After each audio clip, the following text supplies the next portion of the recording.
Eh bien bonjour à tous, dans cette première vidéo nous allons aborder le sujet de la caténaire. Donc pourquoi y a-t-il autant de types différents de tensions électriques en France? Du courant alternatif, du courant continu, pourquoi y a-t-il autant de caténaires différentes? Et tout d'abord nous allons comprendre ça en racontant son histoire. La Compagnie du Midi a commencé à mettre au point la caténaire dans les années 1913. La tension appliquée à cette caténaire était le 12 kV 16 de Hz. En outre 16,66 Hz. Alors pourquoi cette fréquence alors qu'on avait le 50 Hz?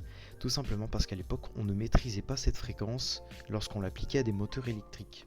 Il fallait donc mettre une fréquence plus basse pour que les moteurs puissent supporter ce courant électrique. Donc du coup, la Compagnie du Midi a commencé à répandre ses installations avec cette tension électrique. Seulement, en 1913, nous sommes à la veille de la Première Guerre mondiale. Première Guerre mondiale qui fait que l'armée française impose la réélectrification de toute ligne ferroviaire au 1500 volts courant continu. Alors le 1500 volts était adaptable au Troisième Reich qui était plus résistant face par exemple au bombardement ou au sabotage. Alors on va pas parler des cas de Troisième Reich dans cette vidéo. En 1923, c'est là qu'a été appliquée la tension électrique et la caténaire midi que nous voyons ici a été installée lors de la reconversion. Ce courant électrique a commencé à se répandre sur toutes les lignes qui ont été électrifiées, jusqu'à dans les années 50. Donc la caténaire midi, qui était mise au point, a une particularité assez intéressante, c'est que elle est inspirée des États-Unis. Dans les virages, on peut voir que la caténaire midi est proche de l'horizontale et en fait c'est une manière de tendre le fil de contact, qui est le fil qui est en contact direct avec le pantographe, de manière qu'il épouse bien la courbe de la voie ferrée. Cette caténaire midi a été abandonnée pour plusieurs raisons.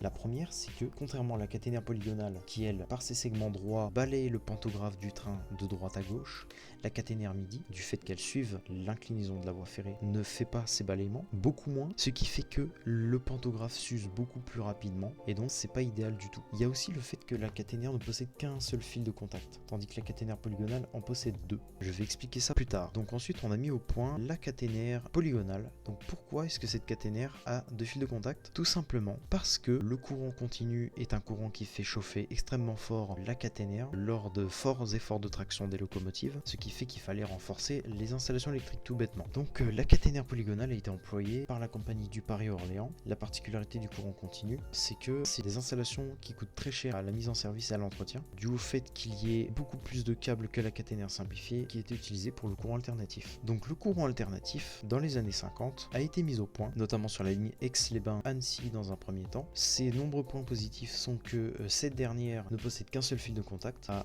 beaucoup moins de problèmes d'échauffement et de perte d'énergie, du fait qu'au lieu de mettre une sous-station qui alimente la caténaire tous les 10 km, il fallait en mettre une tous les 50 km. C'est beaucoup plus économique.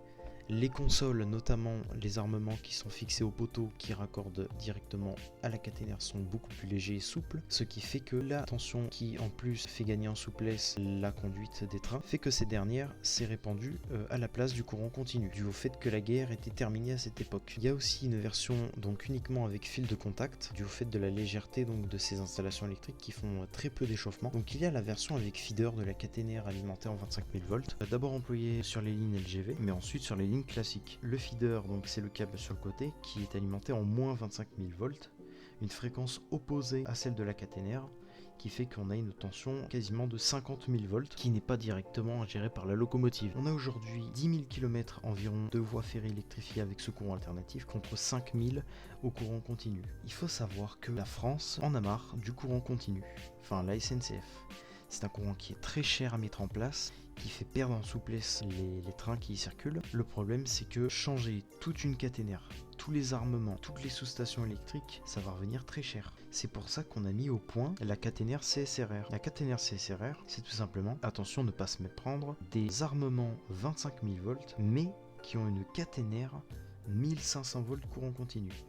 Donc le CSRR veut dire caténaire simplifié, renforcé, régularisé. Donc ça c'est l'étape intermédiaire provisoire. Au lieu de tout changer d'un coup, ce qui serait beaucoup trop cher et très long, on change d'abord la caténaire, les poteaux, et plus tard, il ne suffit qu'à retirer un fil de contact pour qu'elle soit reconvertie aux 25 000 volts. Évidemment, changer les sous-stations plus tard. Cette nouvelle caténaire n'est pas si nouvelle que ça finalement, parce qu'elle a déjà été employée à de rares occasions. Par exemple, la ligne du contournement de Tours par l'Est, à l'époque, qui avait cette caténaire. qui était raccordée à la LGV Tours-Paris. Alors cette caténaire aujourd'hui n'est plus parce que le contournement a été supprimé, parce que la LGV a été prolongée à Bordeaux et a pris le relais. Au passage, il faut savoir que les poteaux qui étaient utilisés pour la caténaire CSRR du contournement de Tours ont été réutilisés pour la CSRR sur la ligne Toulouse-Bayonne, précisément entre Montrégeau et Tarbes. Donc cette caténaire va se répandre dans le futur. Il faut savoir qu'elle est déroulée sur une cinquantaine de kilomètres entre Montrégeau et Tarbes actuellement, qu'elle va être prolongée jusqu'à Pau et qu'une fois qu'elle sera prolongée jusqu'à Pau, il y aura une potentielle, je dis bien potentielle, reconversion aux 25 000 volts sur cette zone. Il y a notamment la ligne entre Dax et Bayonne qui est actuellement en cours d'électrification au CSRR expérimentale sur 5 km entre Ondre et Boucau, et il y a aussi la ligne du Paris-Orléans, précisément entre République François Mitterrand à la sortie de la gare d'Austerlitz et l'entrée de la gare de Brétigny-sur-Orge, qui va être équipée intégralement de caténaires CSRR. À court et moyen terme, on va voir ces caténaires se développer et remplacer de plus en plus de caténaires polygonales de ce type. À très long terme, l'intégralité de la France pourrait se retrouver avec du 25 000 volts exclusif, à l'exception évidemment des petites lignes ferroviaires alimentées au troisième rail en 700 et 850 volts. Donc voilà, c'est tout ce que j'avais à dire aujourd'hui. N'hésitez pas à me dire ce que vous en avez pensé dans les commentaires. N'hésitez pas à vous abonner et à liker la vidéo. Sur ce, je vous laisse sur cette magnifique BB 7200 sur la ligne Toulouse-Bayonne. Et je vous dis bonsoir à tous.